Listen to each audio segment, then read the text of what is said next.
saw this tag happening over on The Book Life. She's the creator, so I'll put a link to her video in the description below, and it just sounded really cute and really fun.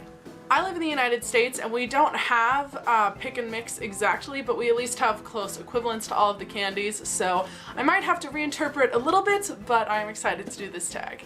The first candy she mentioned is Fizzy Blue Bottles, and I don't know of an equivalent of that. I don't really eat gummy candies, so there might be an equivalent that I just don't know about. But point is, pick a book series that you find really strange, yet you continued reading and really enjoyed. And for me, that's Twilight. When I think about the plot of this book series, I'm kind of like, what am I doing? Why am I here? This is a bit silly, isn't it? But I don't care if there's a whole world of people out there who hate on Twilight. I had a great time reading all 4 of these books and the bonus short Second Life of Bree Tanner. Is that what it's called? That is what it's called, Short Second Life of Bree Tanner. This book series was great fun. I thoroughly enjoyed reading it, and I don't care if that's an unpopular opinion. The next question was the meter candy. What's the longest series you've ever read?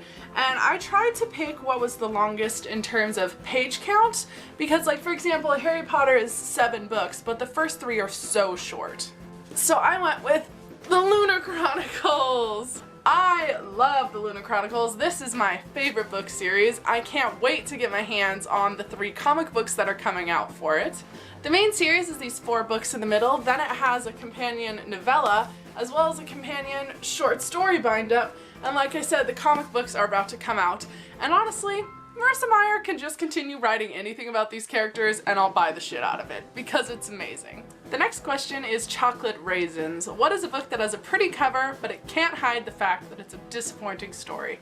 This one was a little bit hard for me to answer because I typically don't keep books that I didn't enjoy, but I do still have a Once Upon a Time comic. Now, Out of the Past is the second one of these they did. The first one was at least mildly interesting. This one was like shit. But the cover is really pretty, the inside is really pretty. All of the stories in this felt really weird and just kind of forced, like they didn't actually flow well. It just felt really lazily produced. I mean, like, wow, breathtaking, Marvel. I'm glad that ABC is owned by Disney and that Marvel also is, because they can afford these top quality pieces. Unimpressed. The next question is Chocolate Mice, or Lice. I don't know. I don't think we have those. But the theme is pick a book that surprised you with the villain, and I'm gonna try very hard to not drop spoilers. For this, I'm going to go with Saga 4. There's a character that's, it's not necessarily surprised that they become a villain, but there is a certain murder that takes place in this that I literally dropped this comic book when it happened. I was so unprepared for the like shocking display of violence that took place. So even though the villain himself wasn't surprising that he had nefarious plans, the way his villainy came out was like fucking, like, I'm still shook. The next question is Hard Comes, which I believe is the equivalent of American Jawbreakers, something that you're trying to get into but it nearly breaks your teeth when you try. So the idea here is to pick a book that was really difficult for you to get into and you kind of had to force yourself. And for me, that was Miss Peregrine's Home for Peculiar Children. Tons of people rave about this book. It's massively popular. It just got its movie. The series did really well, and I was super interested in the trilogy. But the first half of this book is so slow.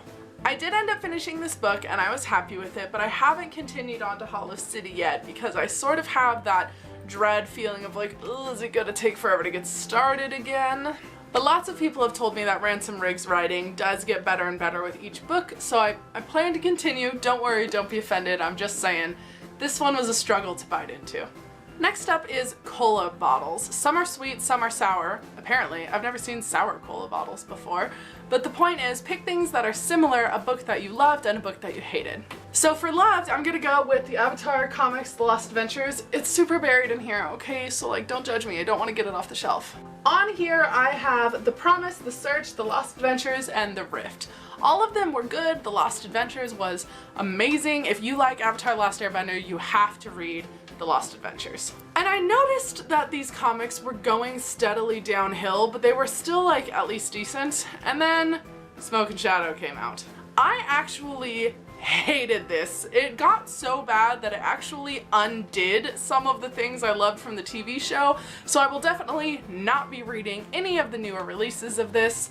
I gotta say, Dark Horse, you kind of let me down on this one, so this was so sour. This, you know what? This was bitter. I hated it. The only reason I still even have this is because I haven't had a chance to go to the bookstore and trade it in yet. Like, I don't even keep it on my shelf anymore. I keep it underneath my bookcase so I don't have to look at it. No. Yes. Yes. No. Next up is fried egg candy. Apparently some people love them, some people hate them, and a lot of people feel indifferent. I have no idea what the hell that candy is. The only equivalent I can think of in America is we sell the little like hamburger gummies. They don't actually taste like hamburgers, and I'm assuming the fried egg ones don't actually taste like fried eggs, but I don't know. So I'm just going to show you a book that I felt indifferent about. And that was Somin Chainani's A School of Good and Evil. I really just...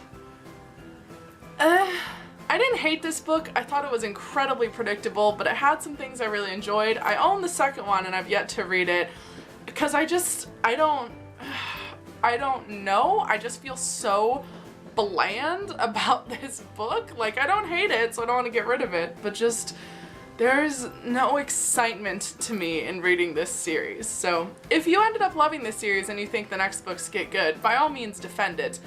But man, this was so bland. The next question she says is about Smarties, something that no matter what you do, they're just everywhere and you're tired of seeing them. And they look really different than American Smarties. American Smarties are awesome. They're just like super condensed powdered sugar and they're delicious. But I will go with the Smarties that you apparently experience in the UK. That's just something that you're super over. It's a trope that you're over and you're sick of seeing, yet it remains to be everywhere. And for me, that's the trope of, I'm not like other girls. I hate the idea that you have to make other girls be like stupid or vain in order to make your protagonist seem good. The perfect example of this is Clary from The Mortal Instruments. Like, oh, I read manga, I do this kind of stuff, so I'm not like other girls. Bitch, lots of girls read comic books, lots of girls don't care about fashion. Also, lots of girls don't read comics and love fashion, and that doesn't make them any lesser than you. I'm so sick of girl hate in books. It's so obnoxious. Just like, stop writing it. And the most annoying thing is that this trope is usually committed by female authors. Like, you of all people should know how damaging girl hate is. So yes, the trope that drives me the most insane of them all is I'm not like other girls. The next question is gummy bears. List your favorite fictional creature. I do want to throw out though, like, whose favorite candy is gummy bears? Come on, nah. This is exceptionally hard for me because I love fantasy. I love made-up creatures. A lot of my favorites are when authors reinterpret creatures. I love monster stories. It's really difficult to choose, so I'm going to do a bit of a cop-out and say dragons. I love dragons. I love that sometimes they're depicted as really cute things, other times they're terrifying monsters. I love that you have like more Chinese style dragons that are like very wise and whimsical and this sort of artistic vibe, but then you have medieval dragons that are like capturing princesses. I just feel like whenever I'm reading a book or watching a TV show, if a dragon shows up, I'm just never mad at it. I'm always down for another dragon. Now this last question is the pick and mix itself. Name a couple of books or book series that include diversity. This is probably my favorite question of the tag. I love talking about representation, particularly in YA novels, so I'm just gonna rattle off a whole bunch. Diversity and race is highly present in the Looter Chronicles. The Rest of Us Just Live Here by Patrick Ness has some great characters that are suffering from mental illness as well as LGBT characters. The Princess Saves Herself in this one, which is a book of poetry by Amanda Lovelace, describes a bunch of just really honest struggles girls with mental illnesses and girls who grew up in abusive childhoods go through. George by Alex Gino. This book is about a transgender character and it's beautiful narration from her perspective. I'm gonna talk about Saga again because there is just like limitless representation in that. There's different races, different sexualities, there's a trans character, there's people from different backgrounds. We have some that are like really lowly servants struggling just to survive, while there's also royalty, there's a civil war happening. Like, Oh, Saga, just brilliant. And lastly, I was going to say one of Rick Riordan's books, but like honestly, all of his books are amazing. You got the Kane Chronicles with an interracial family. You have Percy Jackson with some of my favorite characters of all time.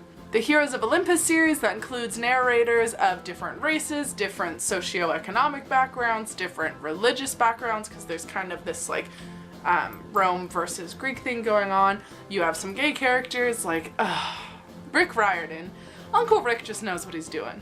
I could go on, but I feel like I have spouted a good amount of Pick and Mix diversity books for you. And that is it. That is the entirety of the Pick and Mix book tag. I hope you enjoyed watching. I had a lot of fun making it. Be sure to check out the Book Life channel where she did this tag originally.